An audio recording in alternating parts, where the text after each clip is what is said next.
Hello everyone, myself Dr. Amanpreet Kaur Kalsi. In this lecture, we present some questions from the topic Early Development in Chick. The first category of questions are multiple choice questions. In this, question 1 is, during gastrulation in xenopus, the future mesoderm and endoderm move inside the embryo through the blastopore.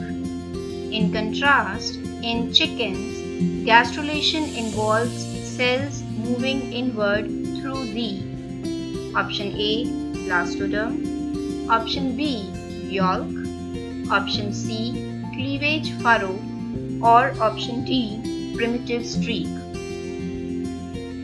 Question 2. Henson's node is option A, primitive groove, option B, homologous to amphibian blastopore, option C, primitive pit, or option D, homologous to dorsal lip of amphibian blastopore. Question 3. Where does fertilization occur in chick? A.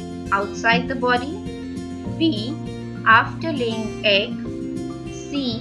Inside oviduct, or D. Inside ovary. Question 4. Cleavage in chick embryo is option A.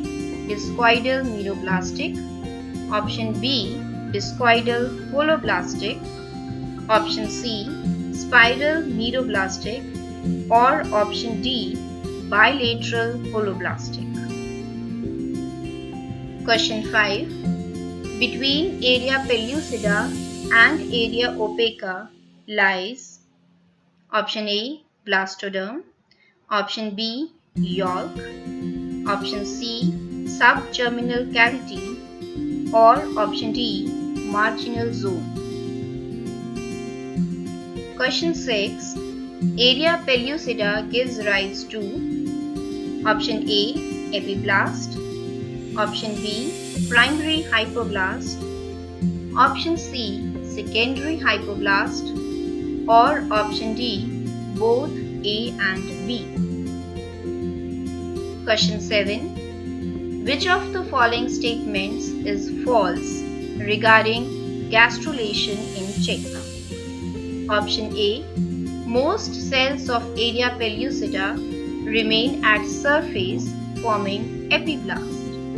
Option B. Some area pellucida cells migrate into subgerminal cavity to form primary hypoblast. Option C.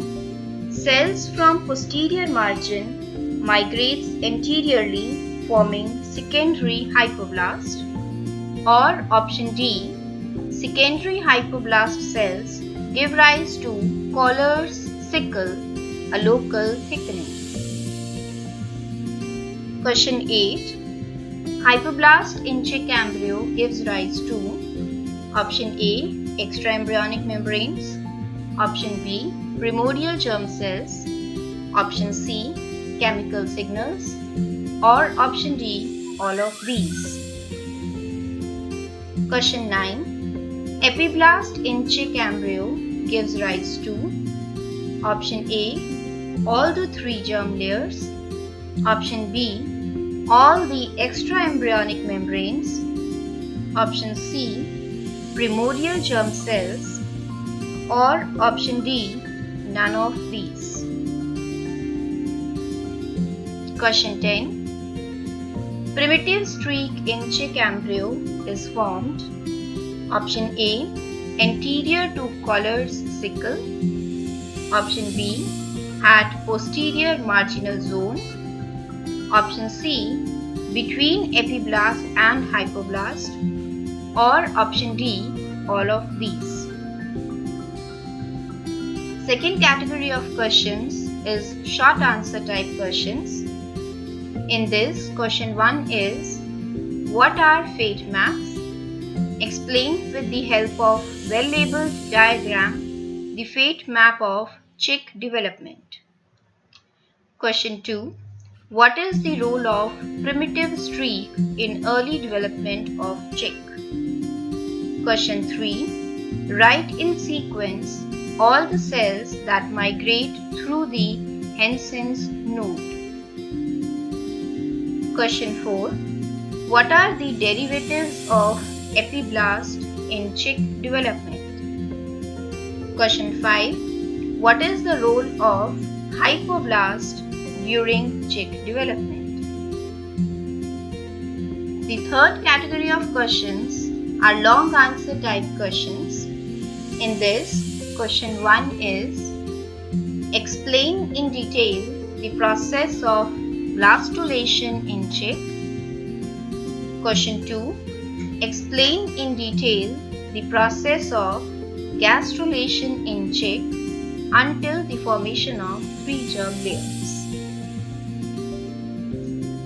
At the end, we provide answer key to the multiple choice questions. The correct answer to question number 1 is option D. The correct answer of question 2 is option D again.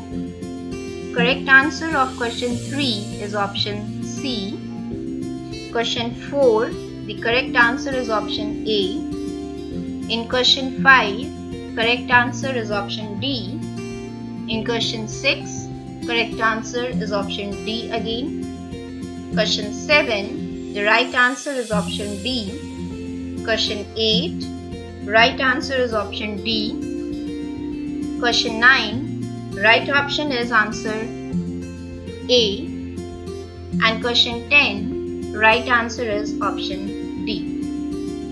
That is all about this test series. Thank you so much.